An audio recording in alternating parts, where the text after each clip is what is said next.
Hey there, it's Brittany, and I am back with a tutorial using the Magical Mystery Bead Box from August from Jesse James Beads. It was super duper cute.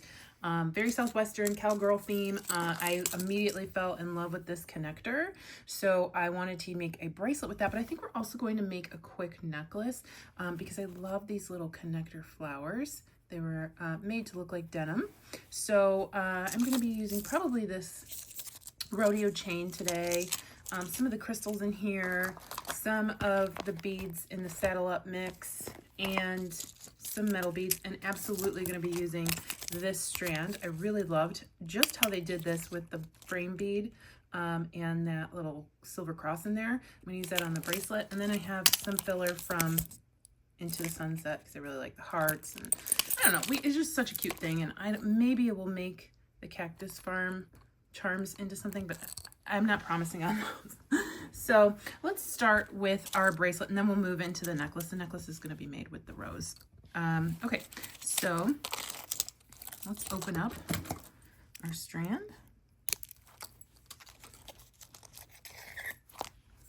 Immediately we know that we want this to be the focal of the bracelet. I love, love, love this look, and it perpetuates that square look from the pendant in the middle. And then I could save this one for maybe our necklace, who knows. And then I really loved these bling balls. We know we want lots of bling as a cowgirl. I love them. And let's see, I wanted to pour out some of these crystals to see if that would work in the look I'm going for.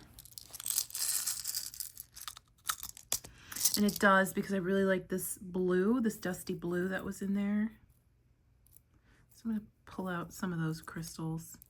And then, of course, we had the metal, and then more metal in the Yeehaw. So, let's see, I want to get these guys in there. And maybe even these bling balls, because those are pretty cool. But I really, really loved these wood flowers, especially in that medium tone. So I'd like to get that in there as well. And I just grabbed this clasp from my stash. Thought it looked a little Southwestern, but that's the pattern I'm going with for now. It might not be long enough, so I'll always be able to add to the back. I use the smaller bling balls than rather using the big ones. I think we might be able to get that into our necklace though. I am going to use some 19 strand Bead bead stringing wire in silver and get stringing. I'll put on my crimp, come through my charm here, and then come back down through my crimp.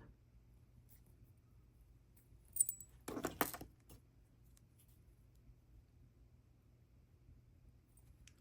that in my crimping pliers and move it down towards my pendant. And squish. Turn 90 degrees, squish again. And one more time. Okay, and then I'm going to cut this off my spool.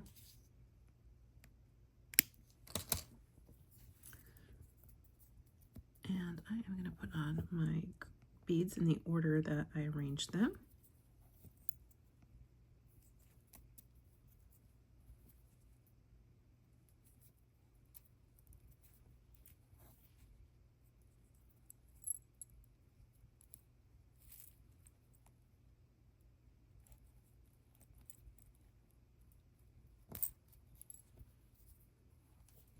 And for right now, I'm just going to take a bead stopper and stop that bead so nothing falls off while I do the other side. I'm going to do the exact same thing to the other side.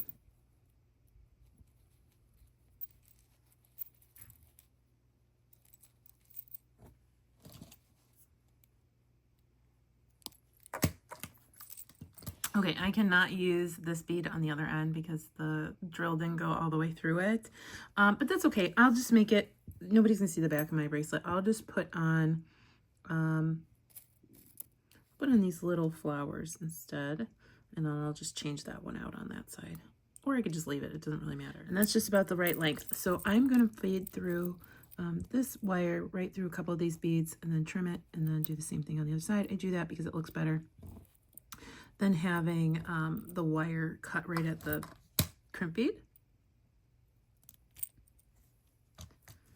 And I'm going to grab a jump ring or two, put my clasp on those jump rings.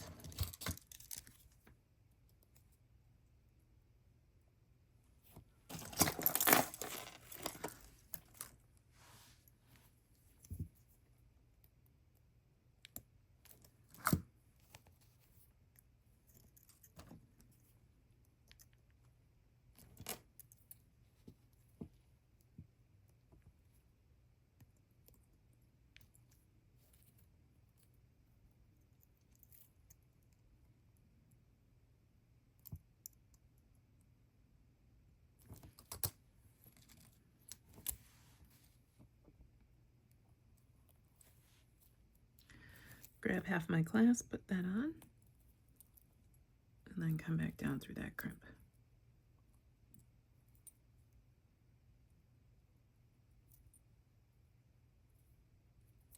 We don't have to worry about too much about it being in a straight line because there's an articulation point here, but we'll just go ahead and make sure it's not completely straight line. It's a little curve. Pull that tight.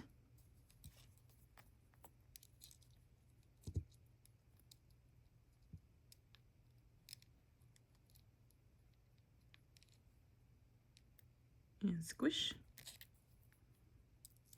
Oh, and I did a flat crimp there instead of folded, so I'm just going to try and get that back in the crimping pliers in the right place.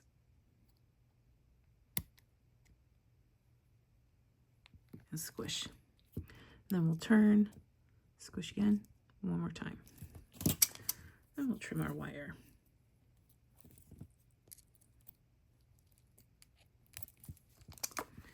And then I am going to do the same thing on the other side. And here is our cowgirl bracelet. I love it. It's so cute. That focal just inspired me right when I saw it. And I love everything that we were able to get into it. So that flower, that cross, and just, it's super cute. It's super duper cute. And it's like very neutral, even though there is some blue in it. So I'll be able to wear this with a lot of my different outfits. Next, I want to make the necklace, where our pendant is going to be this flower. And I think I'll hang a bling ball from it because I really, really like that bling ball and I couldn't get it into the bracelet. I grabbed a ball head pin. I'm going to put this through my bling ball. And then I'm just going to do a wire wrapped loop at the top.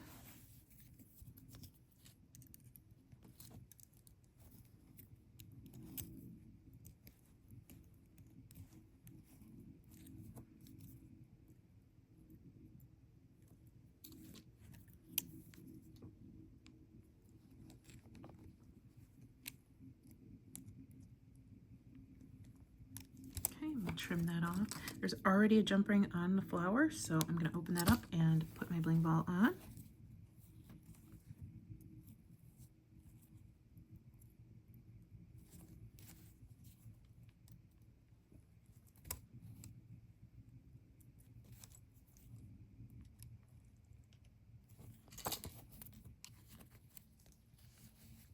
And then I think what I'm going to do for the necklace is I really love all these tiny beads that were in the Monument Valley mix. So I'm just going to do a beaded necklace using the tiny beads and my bead-along bead stringing wire. And I don't know that we even need a pattern because, you know, it could just be fun. It could just be fun. And it's just going to be, and I might slip in some metal here and there. But I really like these tinier beads with the occasional larger beads. So I'm definitely going to get a lot of these pink beads and even the teardrops. I'm going to get them pointing the same direction though. But I'm not really paying attention to which ones exactly I'm using because I kind of want it to be a little random. But I'm definitely going to even get some of these like littler or smaller flowers. But I'm just going to start beading on to my wire.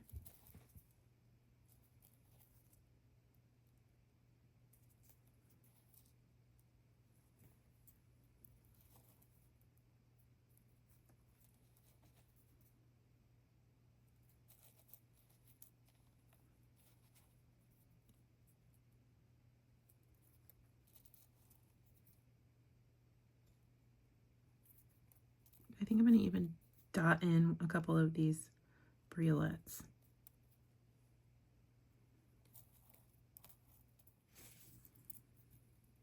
See how pretty that is?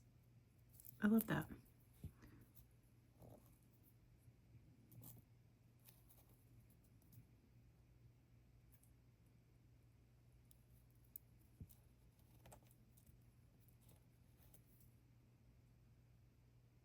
I know this doesn't look long enough, but we have that chain, that beautiful paperclip chain that I'm going to use up the back. I'm going to put on my flower. And then I am going to bead the other direction. So all of my teardrops were facing point that way. So all my teardrops on this side are going to point that way. And I did a random mix here, but I think I'm going to do the same pattern going up the other side. Okay, here's our beautiful, adorable little necklace. Very sweet, cute little layerable piece too. And then I am going to take my chain and open up the jump ring on the chain. And I'm going to crimp on to each end of the chain.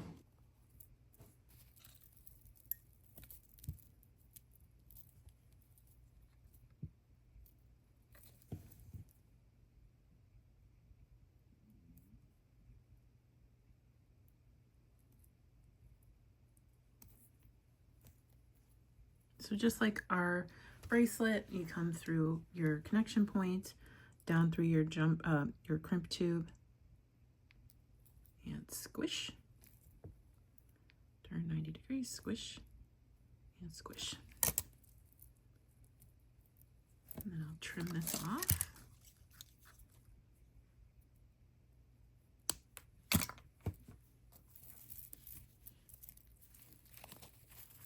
And do the same thing on the other side. Here's our necklace. Super, super cute. I love her. I love her. Now, as is, it's a really cute over the head necklace. It's very long, but I want to cut about that much chain out. So I want to make sure it lines up though, which I don't think it does.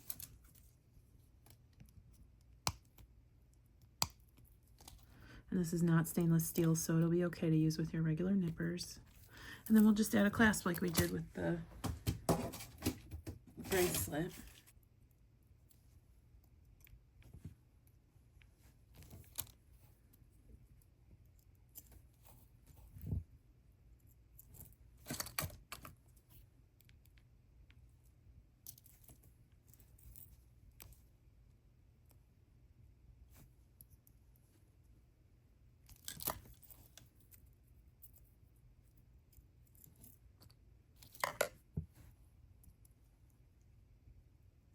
We have a delicate, super cute necklace ready for the rodeo or for a cowgirl. I love it. I love it. Thank you to Jessie James Beads for having me back. Check out the Magical Mystery Bead Box. I will put affiliate links in the description of this video so you can make these pieces yourself. Thanks for watching. Stay tuned for Goldie. She's super cute. Bye-bye.